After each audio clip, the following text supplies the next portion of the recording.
Opus Lawrence. What's up, bro? What is up, my brother? Another Christian. Christian Carson, what's happening? What's up, man?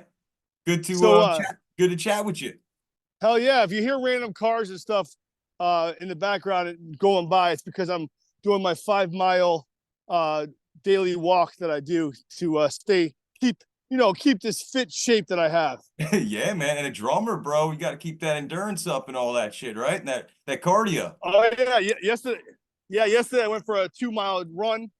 I mix it up. I'll do running and then I'll do walking for like a long period, and then I'll do I do some martial arts and some yoga and meditation, stuff like that. I try to do as much as I can. Ever since I know a while ago I spoke to you, and ever since I got sick about 5 or 6 years ago, with like all the stomach issues, the GI stuff, and just basically I had to do a whole life change where I quit drinking like almost 6 years ago. I haven't had a drop of alcohol, not one drop. Congrats, in over thank you, like almost 6 years now. And it's the best thing I ever did. I dropped like 35 pounds. My drumming got better, and basically stopped everything. I don't even take hardly any pharmaceutical pills for anything, nothing, not even like aspirin unless I have to. Nice, man. So That's basically awesome. I changed a lot of things. I stopped soda. I stopped sugar in my coffee. I stopped like a lot of basically anything that was hurting me. I was told like you got to stop, or I was basically yellow for a while. My liver was not doing well, and the doctor's like, dude, I don't know what you did to yourself, but in the short amount of time that you lived, you're on the road to not a good life here. And I have a child. I have a 10-year-old now. At the time, he was like 7 or 8, or no, even though it's like 6. And I was like, I just made a decision. I'm like, for my career and for my son, Sure, I'm gonna just stop. A lot of people can't. That's the problem. The liver rejuvenates. It's the only organ that rejuvenates itself in the body. And you could actually, now the doctor's like, dude, you're better than you were before you got sick. wow. Your blood, all your blood and your liver, everything's better than you were before you got sick. So like that, the problem is a lot of times when people are addicted to shit, they can't stop, and then they just keep going, and then that's when you get cirrhosis, and that's when you die. Right. Right. Well, So congrats, I'm man, lucky. I'm lucky. I'm lucky. Seriously. A lot of Yeah. people don't make it out of it. It's the rock and roll lifestyle, bro. Yeah. I was drinking like I literally was like Bacchus, the god of wine. I was literally drinking like a gallon of red wine a night. I didn't know if it was blood or wine that I was puking up, but I was like choking on my own vomit like Jimi Hendrix in the middle of the night. I would wake up. Man. I couldn't breathe. I was like, and I was like, what the hell's going on? And it was just all bad. So I got out of that for the positive change. You know what I mean? Good for you, man, for Yeah. taking Thank you. control of that shit. You know what I mean? And doing your thing.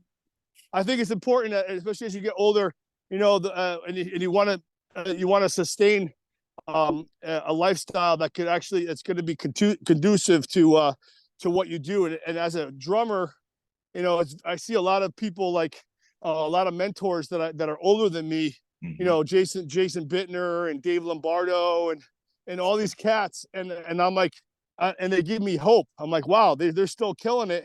Yeah, they have tendonitis like me in the right elbow, and yeah, they have a couple things going on here and there in their shoulders and in their knees and this and that. But that comes with the territory. You know what I mean? Sure. So, but it's definitely everything I do now is to better myself as a drummer and as a human being. It's all I do every day. Like this morning, my routine, I got up, I meditated for 20 minutes.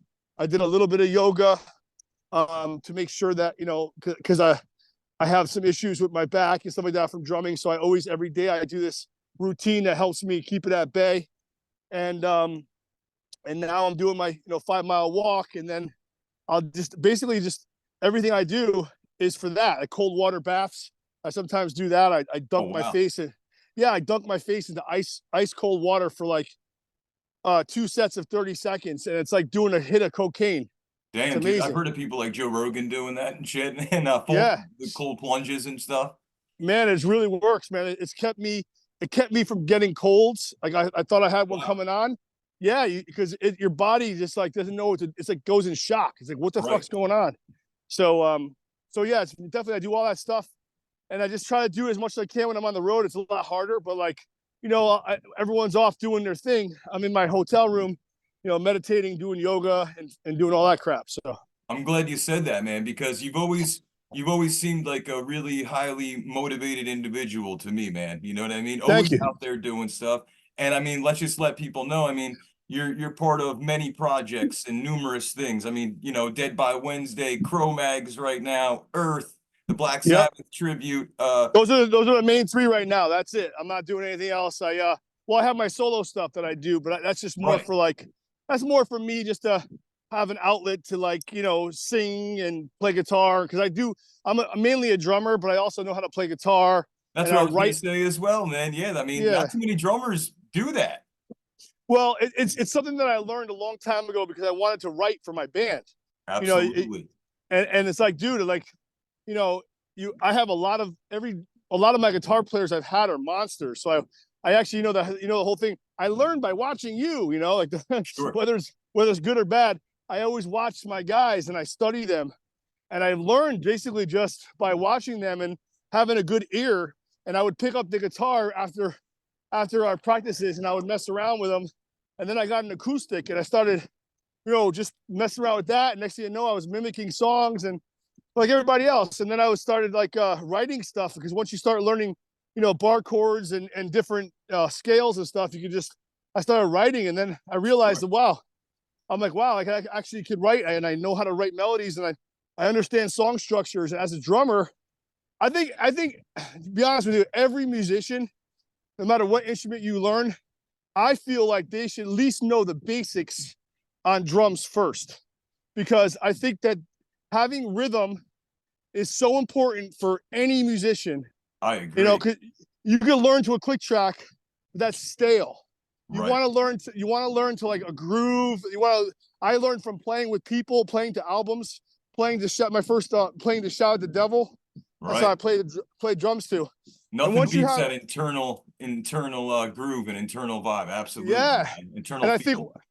and I think once you do that, then when you pick up a guitar, you can actually play with rhythm and Absolutely. and understand like different things that a lot of people that kind of just a lot of shredders can shred, but they can't play a simple groove. That's great advice for people, man, and just other musicians out there and other drummers out there that maybe are thinking about, trying to increase and maybe start songwriting and doing things like that. Well, that's how you're gonna do it, man. Start learning guitar, start, writing some songs, and early stuff. It's always like back and forth, but hey, man, it's like you get better as you go, you know. Well, as a drummer, your main gig is to help structure the song. Okay, like okay, four measures here, two here, eight here, whatever. And so if you could apply that songwriting method, repeat the chorus, but whatever, understand the basic song structure, Absolutely. then you could apply that to anything when it comes to like whether you're drumming for someone and you're helping them write a song, which I do a lot of times, or you're writing yourself on guitar and and you hear a drum beat in your head that you can know how many times the pattern goes and yada yada yada. Do you write a lot Christian. of the music for Dead by Wednesday? I used to write. I wrote the whole first album. Okay. Democracy is Dead. That was all me. It was just to kickstart the band. And then I got players to play it, record for me and stuff like that, Right. which turned into a band. And that was after my '90s band Gargantua Soul that did really well for a long time. Right. Right. Yeah. And then I really wanted a band, a Democracy, even though Democracy is Dead. That's why the album was called that. But they turned it into more of a political statement, which is funny because that's not what it was intended for. But the singers, my cousins at the time, Bush was in power and we had the whole Iraq thing going. So they ended up Right. kind of like doing the lyrics towards that, but more of a rage type of thing. But yeah, so I started doling out the privilege of writing to other people like Ross, or my old guitar player, and Joey and a bunch of whoever I was working with at the time. Because Sure. I like collaborating. I don't like being a dictator. I understand why people do that, Like, Yeah, you know, obviously there's bands that are basically one guy, and they write everything and they do everything, and it's their band, and that's fine if that's what the situation calls for. right. But for me, I wanted a band. I wanted people's input and different creative stuff, and I Sure. wanted, I wanted people to feel involved and feel That like a team. collaborative effort. That collaborative Yeah. effort. Yeah. So I started doing that, and that's when, all these different albums came out, and I'm still doing that to this day. Like, I still write though. Like, if something comes up that makes sense, I don't shun it. Sure. I bring it to the band, and I generally we don't crush anyone's creative efforts. Like, even if we don't like it, I've learned a long time ago, we try it. We at least try Absolutely, it, man. and if it doesn't work, it doesn't work, or we just, kind of meld it to make it work into more of our style or something, or More great you know advice for other musicians out there was right there, everybody. well, it's So very hard. It's very hard to do. I mean, a lot of people, the problem, most of the problem is ego. I mean, people don't want to, absolutely. they want control. They don't want to, if you could get a hold of your own ego to the point where, things bounce off you, and if you're really good friends with your band members, and you understand how they work, and you have good managerial skills, it's really, it's not that hard to get along with people. You might have differences, Hmm. but I learned a long time ago that you can't, little battles aren't worth winning. It's just like, Absolutely. just make it happen, man, any way you can, Yep. and be positive, and things will happen, for you. So with songwriting, that's how we try to approach it. Like, sometimes Dave will bring a whole song in, and then Hmm. I'll help arrange it or structure it, and he might have an idea for a drum beat, and I'll either take his advice and do it, or I hear something else and I say, how about this, and I'll play a different beat to it, and he'll go, huh, I never thought that would work, Right. but that's awesome. I See, that's love the it. magic things that happen when you Exactly, allow that exactly. experimentation. And the same goes for, I'm not really a lyric guy, so I don't really write. I've never really been, so Hmm. I don't really get involved in that. But if I have a melody idea, I'll be like, hey, how about this over this part, or whatever. And Sure. generally, we sometimes write in the room all together, and sometimes, like that song "Here Comes the Dead," Hmm. that was done in the room all together, and the magic happened all together, and Right. we wrote that song in the room. But generally, like, I'll come in, like the song called "You and Die." Yes. That was my guitar riff. Okay. I wrote that from beginning to end, that whole song. Oh, wow. And Wow. yeah, and I brought that in. And I'm like, hey, check this out. And my old singer Rob, Hmm. he came up with the melodies and the lyrics, which are fantastic. But that's how we wrote that one. So I'll come in with or I'll just come in with like one or two riffs, and I'll be like, Dave, Great hook in here, that song, though, by the way, and everything, You and I, and people should go check that out still from you guys. And just thank you, by the thank way, I you. want to throw that in there real quick. But sorry, I didn't mean to cut you off, but go ahead. No, it's cool. I tend to talk a lot like Lars Ulrich, but yeah, that like things like that. Like, either I'll come in with a couple riffs, and I'll be like, Dave, here's take these riffs and make them better. Elaborate on them, and add stuff to it, and make it a song. Right. Uh, Stuff like that. So there's no set way, like, especially during COVID. Like, most of Capital Conspiracy, our album Hmm. was done remotely because we couldn't get together. We would Right. still Right. have we would still have band practice, but we would do it on Zoom like we're doing Wow. now, Yeah. every Thursday, and we would, like, come up with different ideas, and we would pass them, digitally along, and Hmm. um and then eventually, when we were able to get back in the room, we would jam it, and then we wrote and recorded with Nikki. But, like, a lot of that album was done remotely, Wow. and even parts, like, because Dave has a studio at his house, so he can do guitar parts and stuff like that. And Mhm. so does Esteban, the singer. So a lot of that stuff was recorded and then mixed with after the fact with Nikki. So Oh, really yeah, cool, man. That's actually pretty cool, just to see how that whole process went during that time. And it's just cool that you guys stayed creative and so creative and active during that time. It's really cool. well, we had to, man. I felt like there was nothing. It was like, what the hell are we gonna do? Absolutely, man. World Yeah, was another crazy point in time in the world at that point, for sure. absolutely, absolutely. And I hope that shit never happens again. And if it does, I hope it fucking blows up at this point. Dude, I'm with you, man. I'm with you, bro. I know. Out of control Yeah, out there right now, bro. We go I down know. that whole road and rabbit hole too, but Oh, that um, would be another whole other conversation. yeah, man, But seriously. but And I know you that's you kind of write what about some capital. of this stuff. You write Yeah, I about was some of just gonna this stuff say. in your music, so I was just gonna say, Capital Conspiracies. A lot about that stuff. You know. yep. And that is the latest record from you guys, right? From Dead by Wednesday. Yeah, it went number one on the college radio metal charts Oh, for. awesome, man. Yeah, Congrats on yeah, that. yeah. It That's went sick. number one. I was shocked. It was the first time any of my albums ever went to number one. It was funny. I didn't even know it happened, and then I got an email from the manager of Guar. Hello. Oh man. Oh, there you go.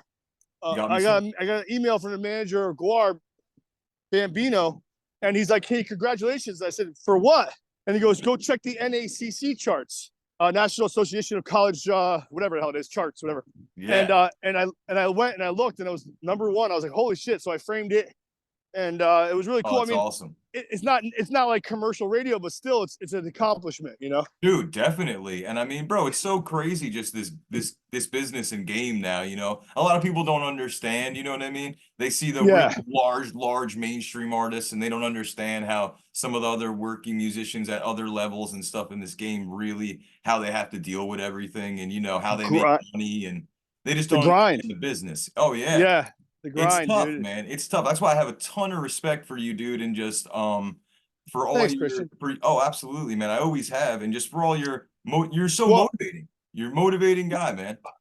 well, I feel like well, first of all, I'm a Capricorn, so that's part of my. I think it's just in my blood. Right. But I also, my grandfather was a workaholic, and I feel like that's also in my blood. But I also feel like, half my life is almost over. Technically, if you look at like statistics as far as averages of people's lives, Right. and and with everything that happened with me recently after like getting sick and everything, it's like it's shit or get off the pot. It's like Sure. if I'm really gonna do this, let's do this. It's not, I don't have anything to back up a backup plan. I don't have a master's in anything or any Right. of that shit. You know what I mean? Like it's just what I'm doing. This is what I wanted to do since I was 12. You're Because doing it, man. You know? You're yeah, doing it. I And you've saw been. Kiss. Thank you, man. Yeah, I Yeah. saw Kiss, and I was like, you know what? Double platinum. I'm like, this is what I want to do in my life, and Oh yeah.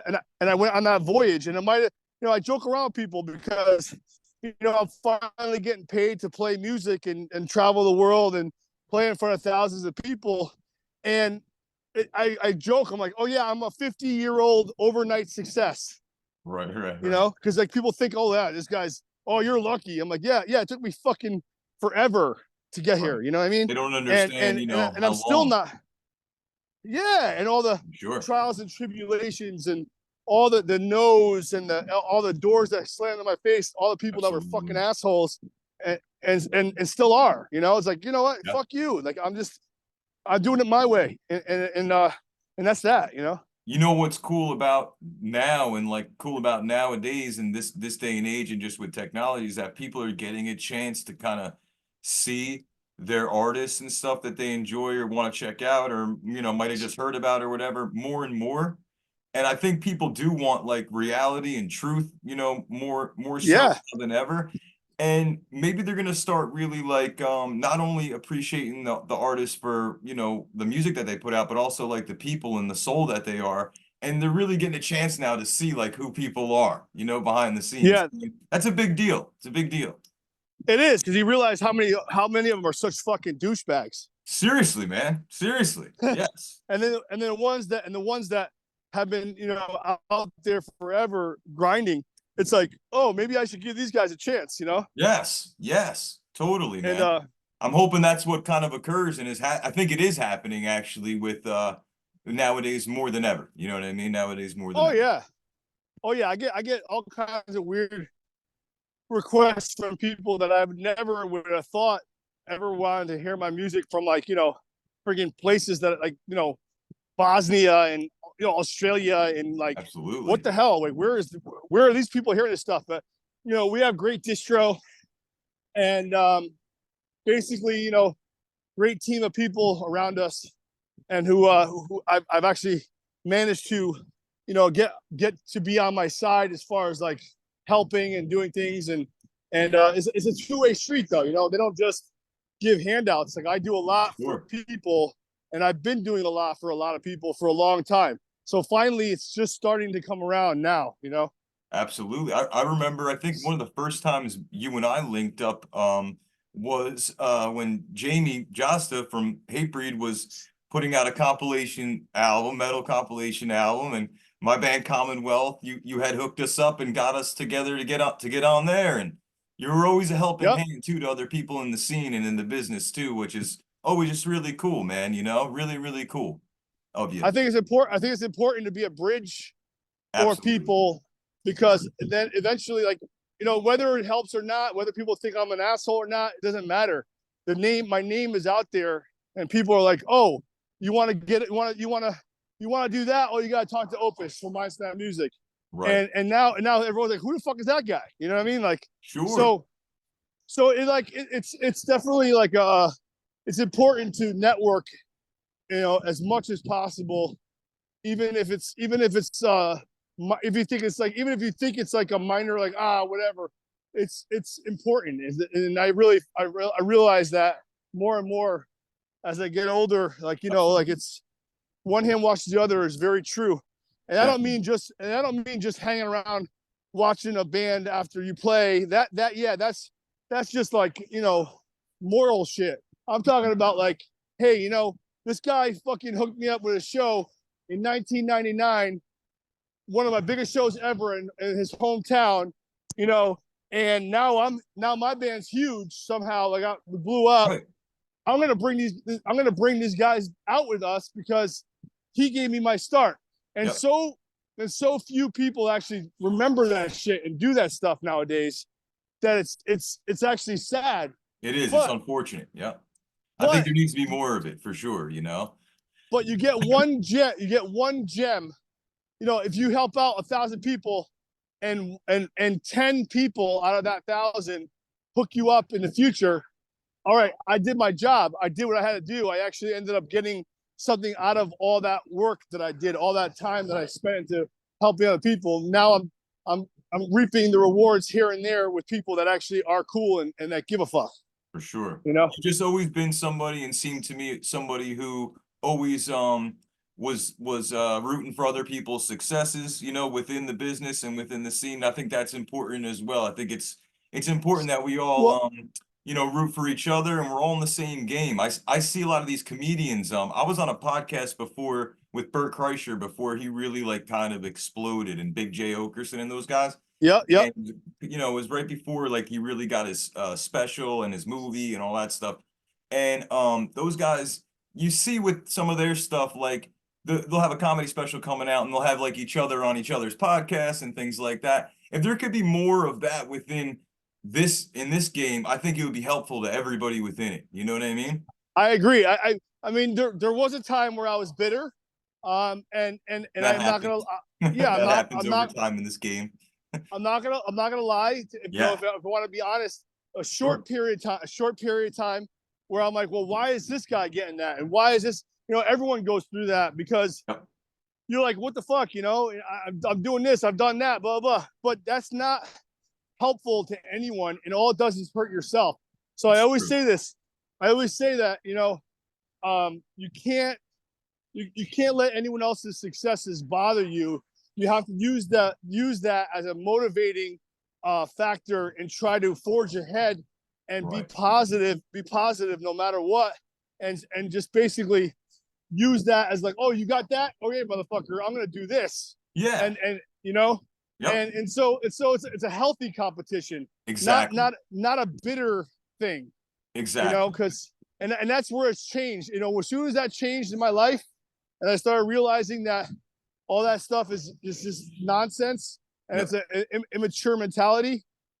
Things started popping off, and as soon as I got clean and I Right. stopped drinking, when I started playing with Ellefson from Magadeth, or Yeah. formerly of Magadeth, it was when I was clean, because he liked the fact that I didn't drink, because he didn't drink, and I took everything serious, and I had a lot of managerial skills, so Hmm. I did a lot for him and helping out with the whole situation, and tour managed, as well as handled all the back line. And so, like, I do a lot of stuff for a lot of people. I do that with Jamie. I do that with Harley now a lot of times. I help out with here and there. Right. Mainly just play drums though, thank God, with that band, because I don't want those responsibilities anymore. I want to just focus on playing drums and tell me where to go, what to Yep. play, You how want to to just play. rock. Yeah. I mean, Yep. I've done that my whole life. Now it's like, okay, I'm getting to the point where now they tell me where to go, where I'm playing, what songs to play, and that's pretty much it. I was gonna say that was the last run that you were out on, I guess, was with what? With Cro Mags, right? Yep. And I'm going back out. I just did an Earth show when I'm home. I try to feed the machine, and I'll do like an Earth show or a DBW show or a short run in between runs with Cro Mags. It's getting Right. tougher and tough. It's getting tougher and tougher because these guys got me booked pretty much all the way through the end of 2024. I mean, we're doing Seems like they tour a lot. Yeah. Seems like you guys tour a lot. every major festival in Europe. We're doing Indonesia, the UK. The next tour after this Hatebreed show on Sunday is 6 weeks opening for Helmet. So that's going to be insane. The whole country and part of Canada. So my poor arm already hurts right now just thinking about it. And let's So mention that. Let's just jump into that really quick, or mention that you guys, as far as Dead by Wednesday, are going to be playing a show here coming up. And as soon as this drops, it'll be only a couple days away. With Hatebreed, and it's a yep. hometown show, a special hometown show. Yeah, Shadows Fall, you yep. guys, So 100 many great Demons. bands. Oh, so many great bands. Sworn Enemy. Sworn Enemy, which I'm pretty excited. That's pretty cool to see, man, because I just haven't, I'm far away from Connecticut, but I haven't seen Sworn Enemy in years, and it's just so cool to see him on the bill there and be rocking with you guys. Well, it's sort of a throwback show if you haven't noticed. Yeah. It's their 30th anniversary show. And Jamie put out Dead by Wednesday's first album, Democracy is Dead, in 2006 on Stillborn Records. And he also put out Sworn Enemy, and he also put out well, I don't know if he put out 100 Demons, but I know he was involved in 100 Demons somehow. But basically he's like, you know what? If I'm gonna do a 30th year anniversary show, I'm gonna put all the bands that make sense from around here on the bill. And so that's what he did, and that's what I love about Jamie. He knows he knows what he's doing. His marketing skills are very on point, and it's always been like that. And that's one of the things I admire about him. He And brought so, Hatebreed to an empire, so he definitely knows yeah, what he's doing, absolutely. There's a funny story with Jamie. Like when I was a kid, like 15 years old or 16 years old, and before G Soul, I had a metal band, thrash metal band called Violent Industry. Mm-hmm. And this kid who was younger than me, like I don't know, he was like 13 or something. He's like asking me if he could book my band, and I'm like laughing at him, like, who the fuck is this kid? You can't do it better than I can. And I kind of shrugged him off. And now, years later, I'm like asking him to play his shows and shit. It just goes to show you, tables turn. It was funny, man. That was good. That's exactly what I was gonna say. And Chris, we're getting to the wrap up point here. Do you want to just say anything else and get a few I'll talk. last thoughts in there?